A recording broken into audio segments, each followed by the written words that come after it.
Everyone, आज हम class 7 का चैप्टर 10 करेंगे साइंस का, रेस्पिरेशन इन ऑर्गेनिज्म। तो हम सांस लेते क्यों, हमें रेस्पायर करने की ज़रूरत क्या है। तो आपको पता है हमारी बॉडी की जो सबसे बेसिक यूनिट है वो सेल होती है। सबसे स्मॉलेस्ट स्ट्रक्चरल और फंक्शनल यूनिट जो होती है एक ऑर्गेनिज्म की, वो सेल होती है।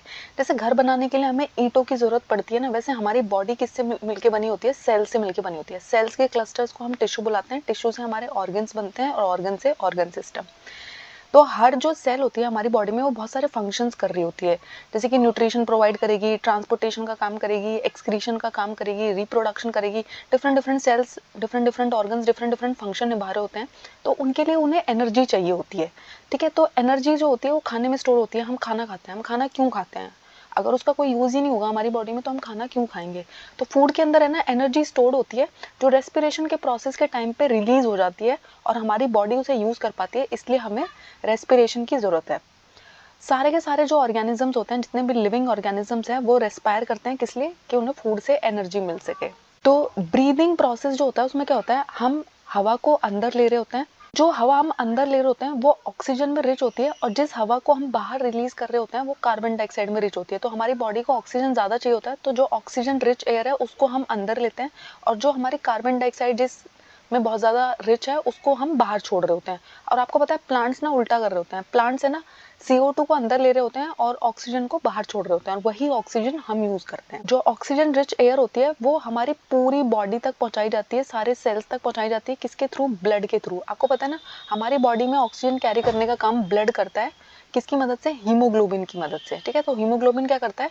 अपने साथ ऑक्सीजन के मॉलिक्यूल्स को कैरी करता है और सारी सेल्स तक लेके जाता है। आपको पता है ना अगर हमारे ब्रेन तक 2 से 3 मिनट ऑक्सीजन नहीं पहुंचती है तो हम ब्रेन डेड हो जाते हैं। ठीक है, हमारा ब्रेन काम करना बंद कर देता है। अगर आपके किसी ऑर्गन तक भी हवा ना पहुंच पाए, ऑक्सीजन रिच एयर ना पहुंच पाए, तो आपके वो ऑर्गन भी है ना फेलियर की तरफ जाने लग जाते हैं, ऑर्गन फेलियर होने लगता है। तो जो ऑक्सीजन प्रेजेंट होती है वो क्या करती है?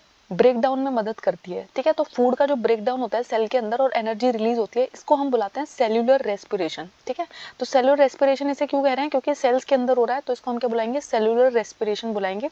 और इस प्रोसेस से हमें क्या मिलता है? एनर्जी रिलीज होती है। फूड के अंदर जो एनर्जी है वो रिलीज हो जाएगी और हमारी बॉडी, अब वो एनर्जी एक ऐसी फॉर्म में यूज हो पाएगी जिसको हमारी बॉडी यूज कर पाएगी। मेरा जो हाथ है, अगर उसे लो एनर्जी फील हो रही है, तो अगर उसके ऊपर मैं खाना रख दूं बस, तो क्या वो यूज कर पाएगा?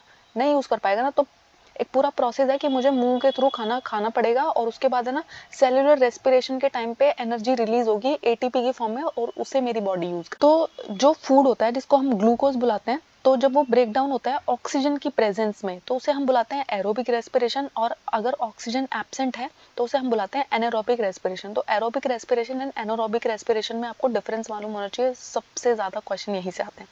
उसके बाद अगर ग्लूकोज है ना ऑक्सीजन की प्रेजेंस में टूट रहा है, तो वो किस किस चीज़ में टूटेगा? कार्बन डाइऑक्साइड रिलीज होगी, पानी रिलीज होगा और एनर्जी रिलीज हो जाएगी।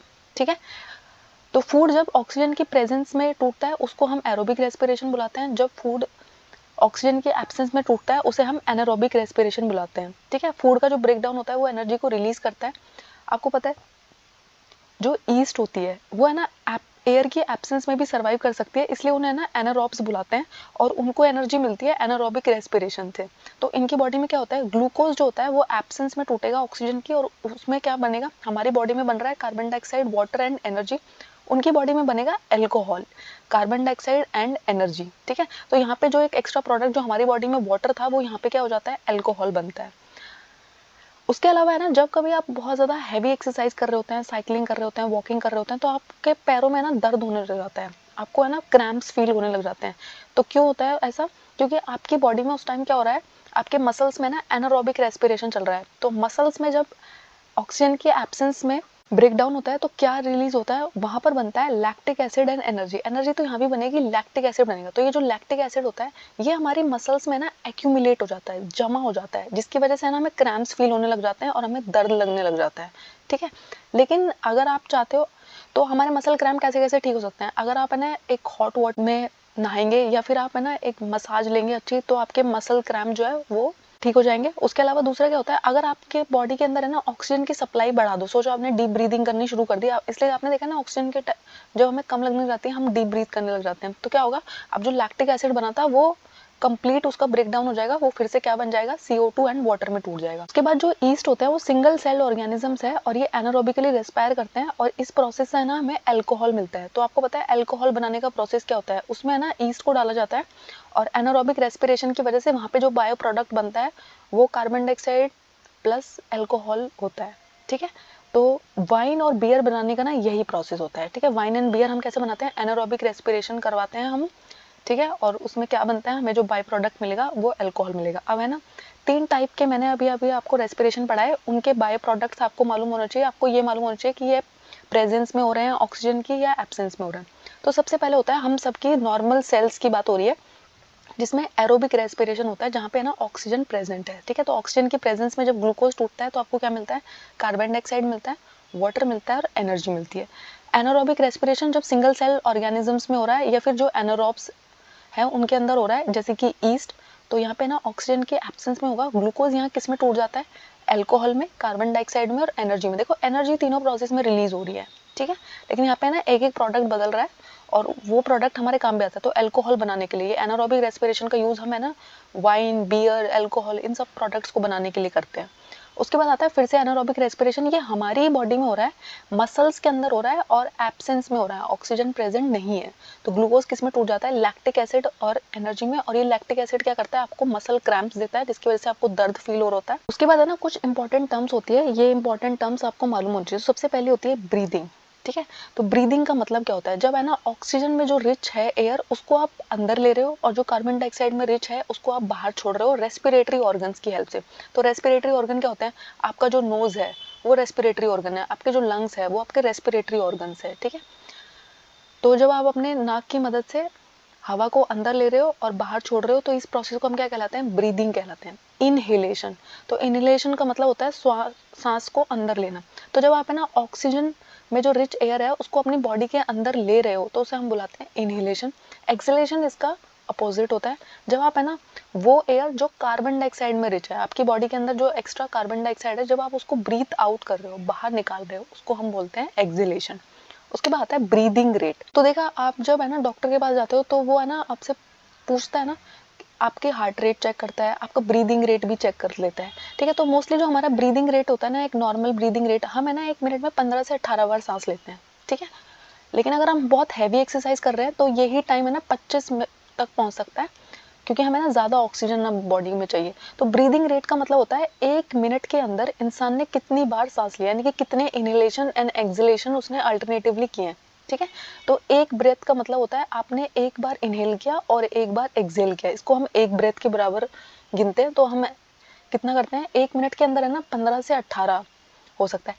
देखो ये 15 से 18 ना एकदम एग्जैक्ट नहीं है, कोई हो सकता है जो 12 कर रहा हो, कोई हो सकता है जो 20 कर रहा हो। ठीक है, लेकिन हमें एक एवरेज याद रखना होता है। तो अगर आपसे क्वेश्चन पूछ लिया जाए तो आपको 15 से 18 मार्क करना है। उसके बाद है ना मोस्टली हम जो हवा लेते हैं वो हमारे नॉस्ट्रिल्स, आपको पता है ना आपके नाक के अंदर है ना 2 ये छेद आपको दिख रहे हैं, इनको हम नॉस्ट्रिल्स बुलाते हैं। इनके थ्रू हम एयर को अंदर लेते हैं, फिर ये नॉस्ट्रिल्स है ना हमारे नेजल कैविटी में जाती है ये एयर, फिर नेजल कैविटी से यही एयर हमारे लंग्स तक पहुंच जाती है। ठीक है, किसकी मदद से, विंड पाइप की मदद से। आपको पता है ना हमारी जो नेजल कैविटी होती है उसके बाद है ना ये देखो, सबसे पहले आता है हमारा नेसल पैसेज।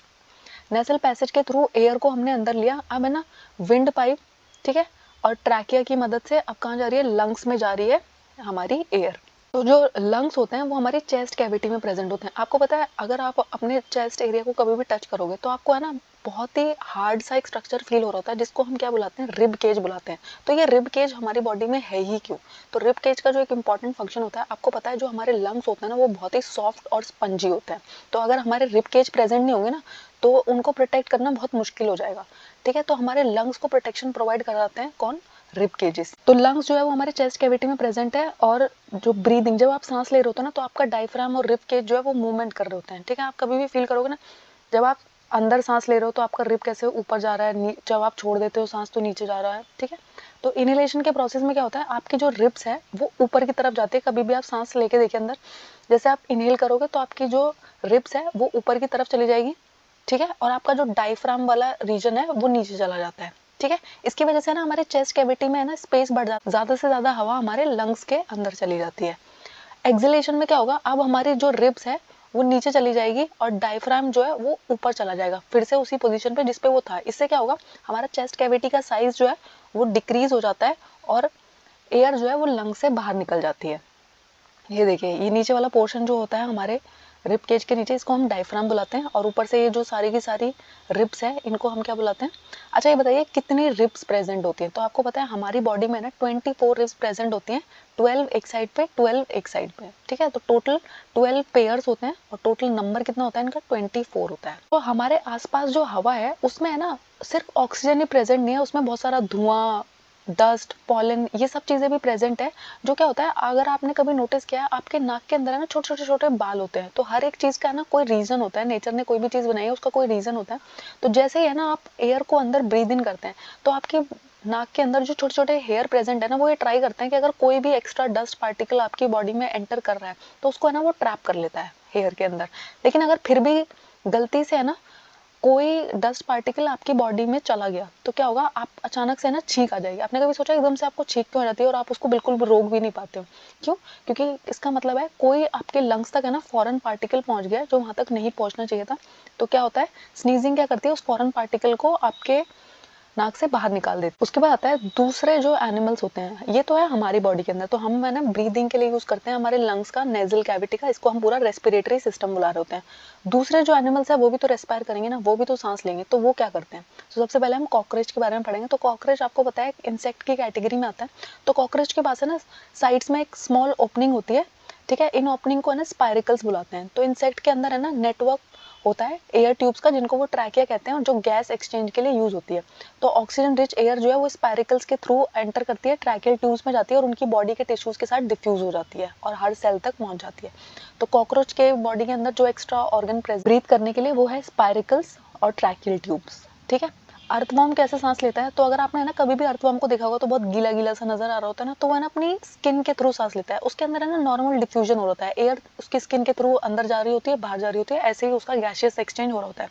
अच्छा, हमारी बॉडी में गैशियस एक्सचेंज की साइट क्या है, अब ये ना 7th क्लास के अकॉर्डिंग उन्होंने नहीं बता रखा, लेकिन आपको पता है ना एल्वेलीज, छोटे छोटे छोटे छोटे एयर सैक्स प्रेजेंट होते हैं हमारे लंग्स में, जिनको हम एल्वेली बुलाते हैं, और वहां पे ना गैशियस एक्सचेंज हो रहा होता है। यानी कि ऑक्सीजन रिच एयर जो होती है वो फिल की जा रही है होती है हमारी ब्लड में, और कार्बन डाइऑक्साइड उससे बाहर निकाली जा रही होती है। उसके बाद है ना अगर आपने कभी मेंढक को देखा है तो उसकी भी जो स्किन होती है ना बहुत ही मॉइस्ट होती है, गीली गीली उसकी स्किन होती है। उसके पास लंग्स भी प्रेजेंट होते हैं, तो वो है ना स्किन के थ्रू भी ब्रीथ करता है और लंग्स के थ्रू भी ब्रीथ करता है। उसके बाद आती है फिश। तो फिश के पास है ना गिल्स प्रेजेंट होते हैं जो उसकी मदद करते हैं।